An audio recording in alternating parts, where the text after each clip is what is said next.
Bonjour à tous, merci d'être si nombreux, c'est sympa. On est là, ensemble pour 20-25 minutes, je pense. Ça va être assez dense, vous allez me voir plonger dans mes fiches parce que j'ai beaucoup d'informations à vous faire passer, parce que ce fondamental, depuis 30 ans que j'enseigne, il est pour moi, incroyable. Il détermine beaucoup de choses dans l'équitation. Donc, c'est pour ça que c'est assez, vous verrez, c'est assez animé en vidéo et ce sera aussi assez animé dans le ton de ma voix et il y aura, beaucoup d'informations. Voilà, donc moi je suis cavalier de concours complet depuis 12 ans au Cadre Noir. J'ai été muté, depuis le centre sportif d'équitation militaire il y a 12 ans maintenant. Je suis en charge du cross pour les DES pro et puis, j'ai intégré l'équipe, très tôt, donc il y a 12 ans, au Prestige des sauteurs. Voilà, je fais partie de l'équipe des sauteurs. Je ne fais pas le manège, je fais les sauteurs exclusivement. Eh ben, on est parti. Donc ne croyez, pas qu'il y ait, une vision personnelle dans tout ce document que nous allons, étudier ensemble là. Non, non, ce sont que des principes qui sont rationnels, reconnus, éprouvés. C'est tout à fait universel, hein. Je vais vous dire des choses qui pourront vous choquer, mais c'est très rationnel. OK? C'était important de le préciser dès le départ.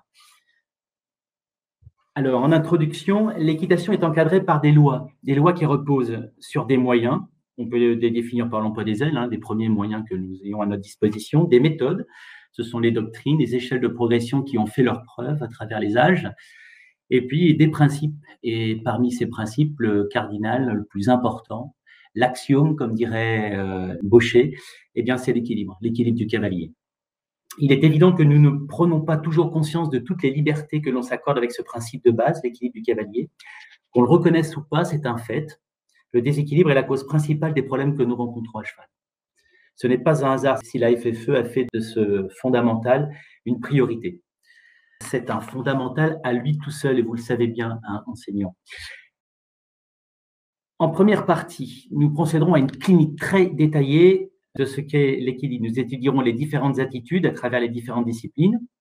Nous mettrons en évidence qu'il y a plusieurs attitudes, mais un seul équilibre.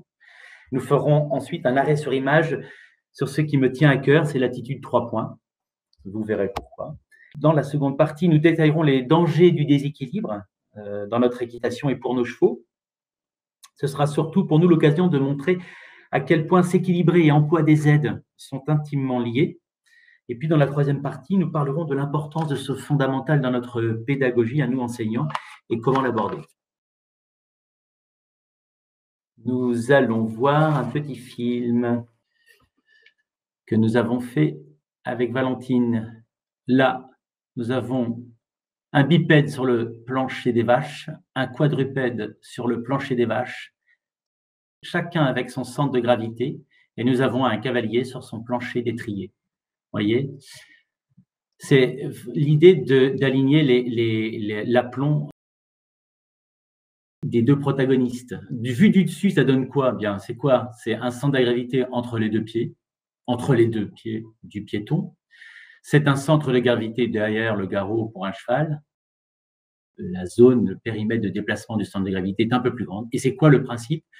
Eh bien, c'est de faire en sorte que le centre de gravité du cavalier se situe entre ces deux étriers et surtout superposé à celui du cheval. Voilà. Donc, pour conclure après, à partir de cette petite vidéo, c'est quoi s'équilibrer en équitation? C'est un bipède sur un quadrupède, c'est debout sur ses pieds, c'est le centre de gravité plus ou moins disposé entre ces deux étriers, et c'est un centre de gravité superposé à celui de son cheval. Un cheval sur ses 4 pieds, un cavalier sur ses 2 pieds, un couple d'aplomb. Voilà en résumé. En quelques mots, s'équilibrer, c'est rester debout à cheval. C'est une notion qui est très importante pour moi. Le piéton s'équilibre sur le plancher des vaches, tandis que le cavalier s'équilibre sur son plancher d'étrier. La logique est la même. Nous avons vu l'équilibre d'un point de vue statique, nous allons le voir d'un point de vue dynamique. La seule différence qui oppose le piéton au cavalier, c'est que le cavalier est confronté à 3 contraintes. Ses jambes sont écartées, la base est mouvante, et il doit agir sur la masse et les forces de celui qui le porte. L'équilibre fonctionnel, c'est la capacité à préserver l'équilibre de sa masse en mouvement. Les qualités de l'équilibre du cavalier combinent 2 qualités fondamentales que sont la stabilité et la solidité. La stabilité, c'est la capacité à employer ses chaînes musculaires pour rester stable. Et la solidité, elle est induite par la force de gainage. Là, qu'est-ce que nous montre le film? Vous allez voir, on respecte tout simplement les chaînes musculaires de la bipédie. On est plus solide les épaules devant, le centre de gravité entre ses deux pieds. On est moins solide, le buste droit et le centre de gravité près des talons. Donc c'est une évidence, elle est importante, cette évidence. Les épaules devant n'induisent pas de déséquilibre. Si vous êtes gainé, vous êtes en équilibre sur vos deux pieds. C'est le gainage qui fait la solidité à cheval, d'accord? Pas l'orientation des épaules. On ne peut pas parler d'équilibre aujourd'hui sans mentionner les progrès réalisés dans la compréhension de la biomécanique humaine grâce à l'approche d'Action Type. Alors sur ce sujet, je vous renvoie vers les webconférences de l'excellent Nicolas Pérez, qui est l'écuyer référent au sein de l'IFCE de cette approche. Le film 1, le film que nous allons voir là maintenant, il nous montre que la marche par le haut aura besoin d'initier un mouvement en engageant vers l'avant le haut de son corps. Vous voyez, ça c'est moi en fait. J'ai besoin d'engager par le haut, voilà, le mouvement, le haut de mon corps pour déclencher un mouvement. Dans le cas de la marche par le bas, vous allez le voir, là c'est Valentine, vous voyez, la marche par le bas, ça servira davantage de son bassin. Comme il y a des droitiers, il y a des gauchers, bien, il y a des marches par le haut, il y a des marches par le bas. C'est très important ce diagnostic parce que la marche par le haut favorise les chaînes musculaires postérieures qui sont davantage mobilisées dans les disciplines équestres de saut et de vitesse. La marche par le bas, en revanche, aura davantage de facilité pour la discipline du dressage parce qu'elle emploie davantage les chaînes musculaires antérieures, la discipline pour laquelle la mobilité du bassin et la verticalité du buste sont des paramètres fondamentaux, le dressage. C'est pour ça qu'une marche par le bas, globalement, aura plus de facilité pour cette discipline-là, alors que le marche par le haut, davantage pour le saut. Et le cross. On va montrer le film tout de suite.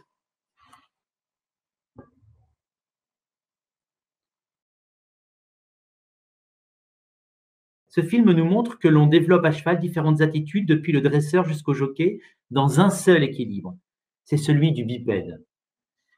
La seconde évidence qu'il nous montre, c'est que les épaules en avant n'induisent pas de déséquilibre si les principes d'équilibre du bipède sont respectés. Vous voyez, on passe du dresseur au crosseur, CSO, jockey, le poids sur les deux étriers et le gainage faisant le lien. Centre de gravité et gainage sont les deux seuls ingrédients de l'équilibre. Nous employons à tort l'expression d'équilibre 2 points, 2 points et demi, 3 points. Il ne s'agit pas d'équilibre, mais d'attitude 2 points, 2 points et demi, 3 points. Pourquoi? Parce qu'il y a plusieurs postures, plusieurs attitudes à cheval, mais il n'y a qu'un seul équilibre. On peut voir le vidéo maintenant sur les différents équilibres. Il y a équilibre 2 points, 2 points et demi, 3 points. Globalement, dans l'équilibre 2 points, eh bien, l'air circule entre l'entrejambe et la selle. Dans le 2 points et demi, eh bien, il n'y a plus cet air qui circule, mais le poids est toujours porté par la jambe, alors que dans le 3 points, le poids du buste libère la jambe de cette contrainte et le poids du buste est porté par le cheval. Donc, c'est la grande différence entre le 2 points, 2 points et demi et le 3 points. Donc, nous allons voir que le 3 points est l'allure reine et je vais vous expliquer pourquoi le 3 points est l'allure reine. Le premier avantage est d'accroître la stabilité du cavalier. Il est plus facile de se sangler à son cheval par la jambe en 3 points. C'est une évidence. L'avantage du 3 points, c'est que le poids du buste est supporté par l'entrejambe, libérant ainsi les jambes de la charge du poids de corps. Si la jambe est libérée de cette charge de supporter le poids, eh bien, elle peut serrer.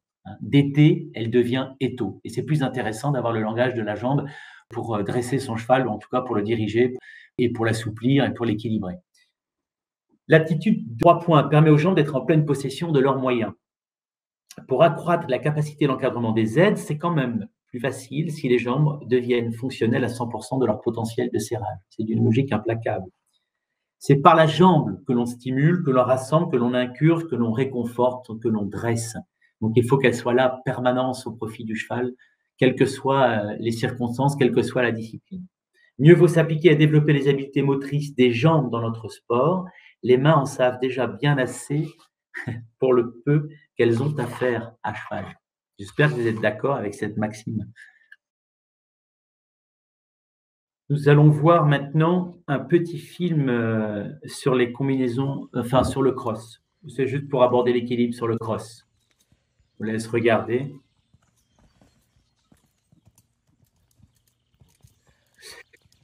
En fait, c'est un enchaînement en descendant avec un contrebas. Là, tout est réuni pour que l'intuition tire la sonnette d'alarme et dise au cavalier de se redresser, de passer son équilibre derrière la ligne de talon, et ce serait catastrophique. On pourrait enchaîner ça en déséquilibre avec un corps derrière. En fait, on voit ici que le cavalier préserve les principes d'une équitation raisonnée. Son centre de gravité reste entre ses deux étriers, son centre de gravité suit celui de son partenaire. Le gainage est très actif pour encaisser les contraintes d'un tel enchaînement. Et surtout, les jambes et les mains restent au contact pour contrôler la masse et les forces du cheval. Donc, intuition et équilibre font souvent mauvais ménage.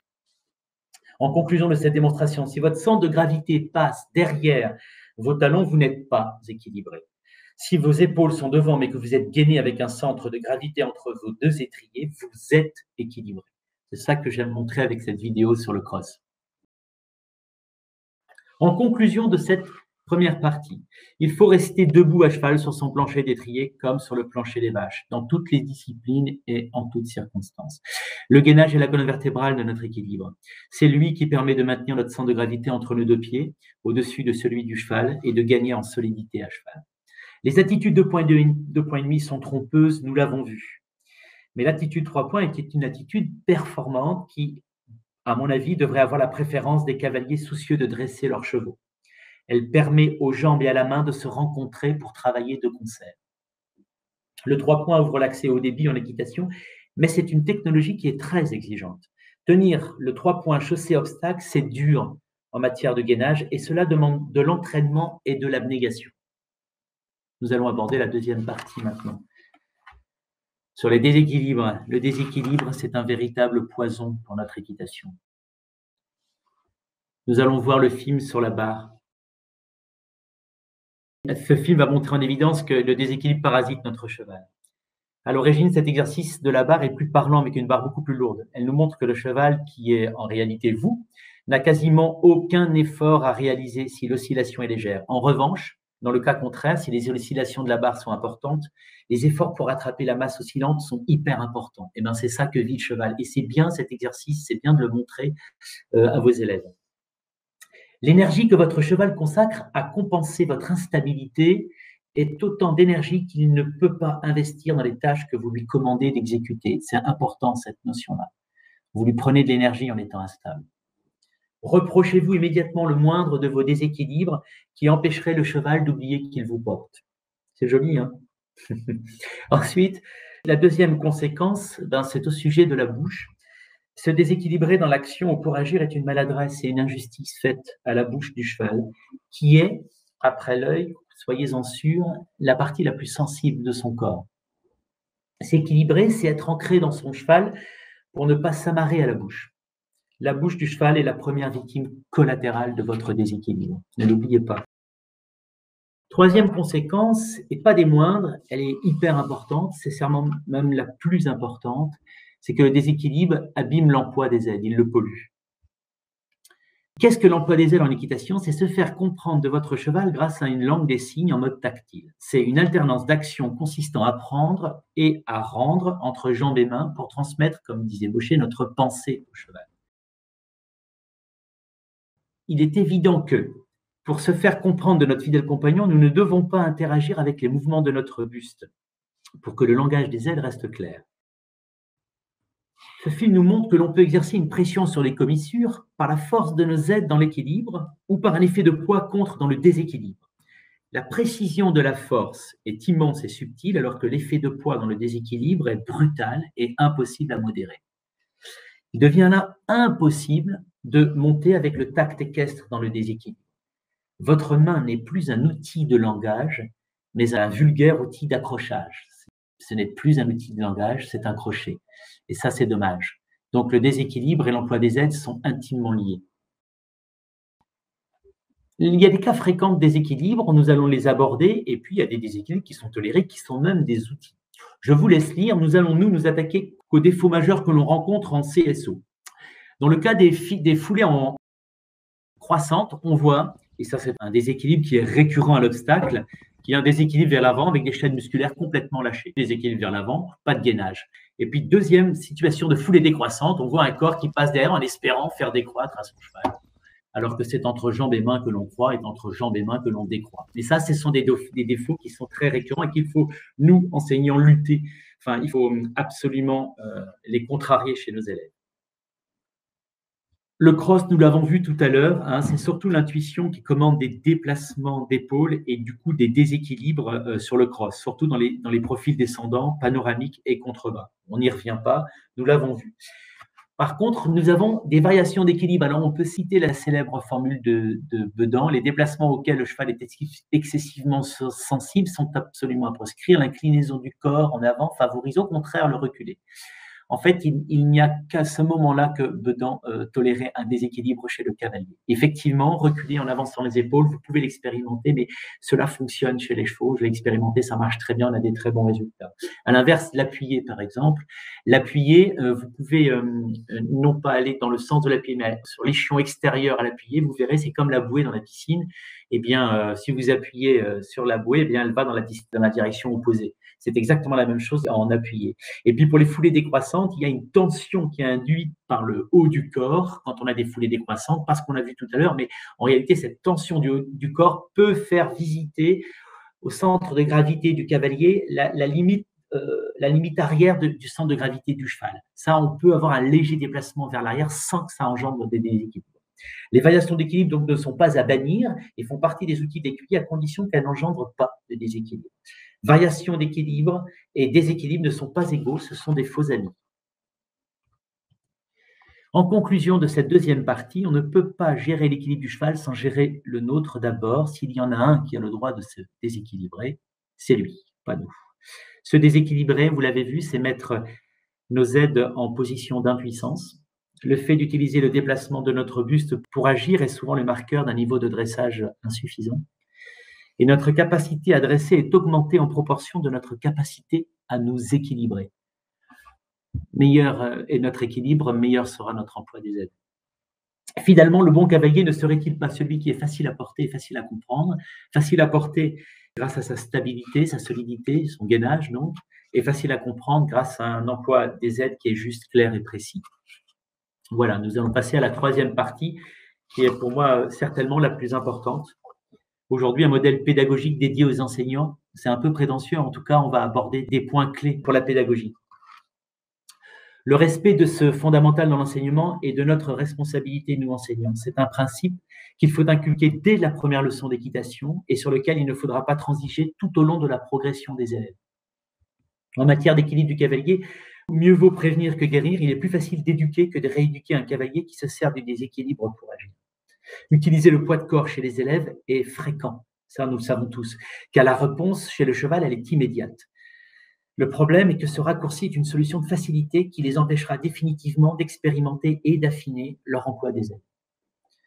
Une fois que le déséquilibre a contaminé notre équitation au quotidien, c'est très compliqué de guérir.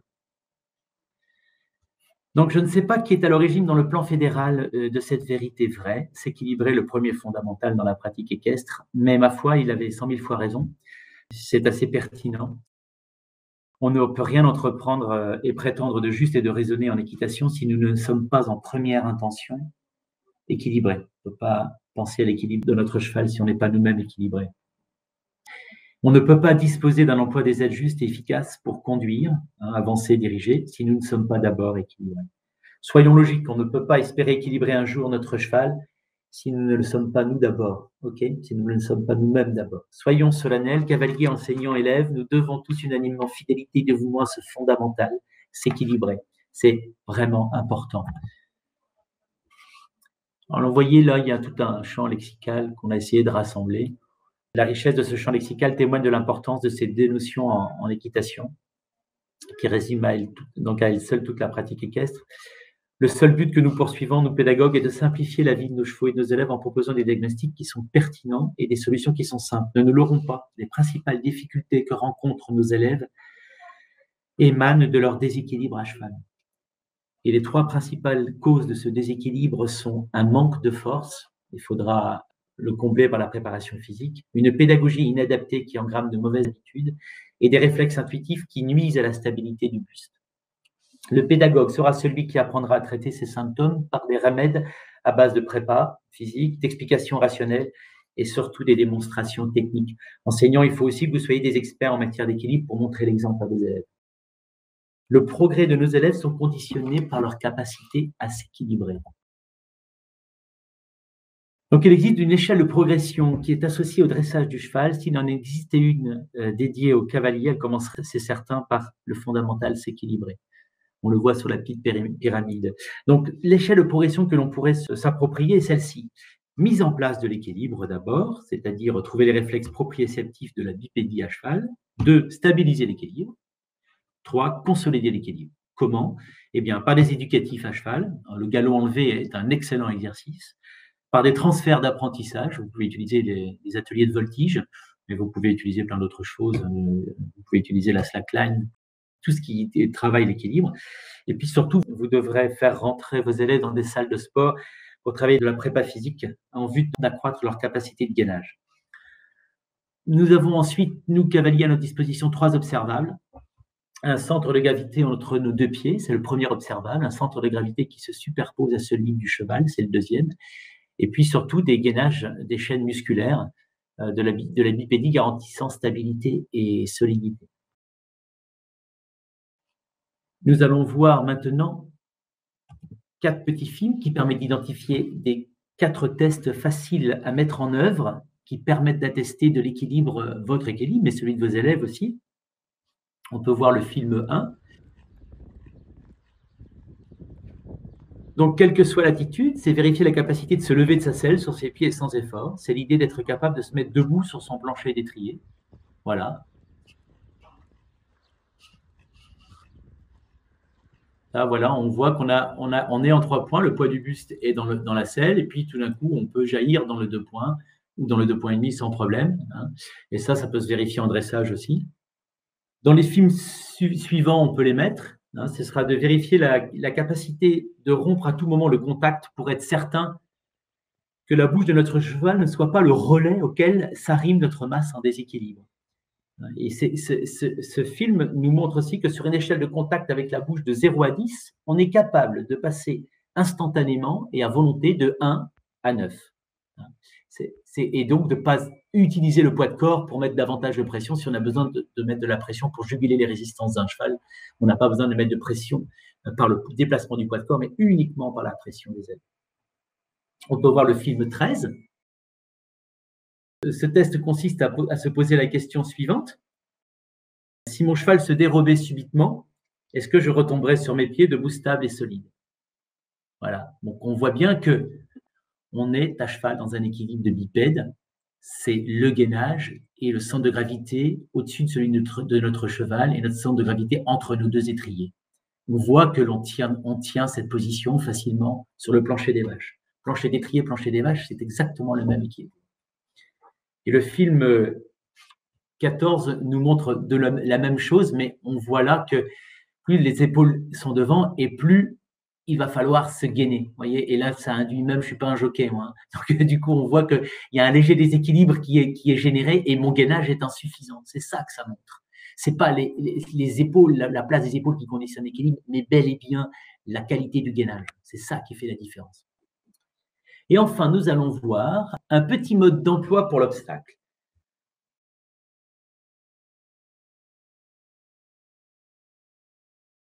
La grande difficulté des élèves est de retrouver du fonctionnement à la réception de l'obstacle. Notre job à nous enseignants, c'est d'éviter à l'élève d'essayer d'interagir avec son cheval dans un équilibre qui est précaire, parce que ce serait un équilibre dans lequel il ne disposerait pas du plein emploi de ses ailes. Donc, on va revoir le film une nouvelle fois et on va montrer le petit mode d'emploi qu'on se propose en 4 phases. Donc, à la réception, hop, équilibre 2 points, on encaisse, équilibre, galop enlevé, et galop 2 points et demi, et galop 3 points. Et ensuite, on a la jambe et la main, la ressource de la jambe et de la main pour travailler. Et à force de mettre ce mode d'emploi en place, vous verrez, eh bien, au bout de 5-6 foulées, les chevaux sont en place, le cavalier est en place. C'est cette idée d'être galop enlevé, enfin, galop 2 points, 2 points et demi, galop enlevé, ça au bout de la 2e foulée. Ensuite, galop 3 points pour être dans l'exigence et dans l'exigence de l'accord des aides jambes-main. Enfin, dernière petite vignette, et pas des moindres. Nous allons voir ici quelques malheureuses et communes expressions de notre jargon qui sont vides de sens et très lourdes de conséquences pour nos élèves. Alors, nous allons voir le film. On pourrait parler de derrière, en arrière, recule tes épaules. Ça, ce sont des conseils qu'on entend souvent de la part des formateurs ou des entraîneurs. Donc, on le voit.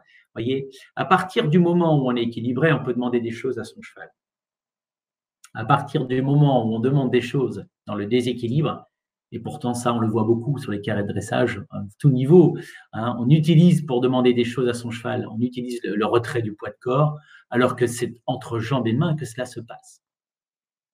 Donc en arrière, recule tes épaules, reste derrière, ça induit un déséquilibre, ça inclut une chaîne musculaire qui se lâche, et donc on n'est plus gainé et c'est malsain. On peut voir le deuxième film. Ne reste pas le nez à la fenêtre. Moi, je suis désolé, il a le nez à la fenêtre, le gars-là. Mais pourtant, il est équilibré. Voyez? Donc, c'est pas parce qu'un élève a les épaules devant qu'il est en déséquilibre. C'est parce qu'il n'est pas gainé que les épaules devant, il est en déséquilibre. Donc, c'est bel et bien sur le gainage qu'il faut travailler. Alors, on peut voir un autre film, Relâche tes bras. Alors, relâche tes bras, c'est bien gentil, hein, mais si le centre de gravité est derrière, si le centre de gravité est derrière les épaules, derrière les talons, pardon, ben, on est bien obligé de se raccrocher à quelque chose. Si on est équilibré, pas de problème.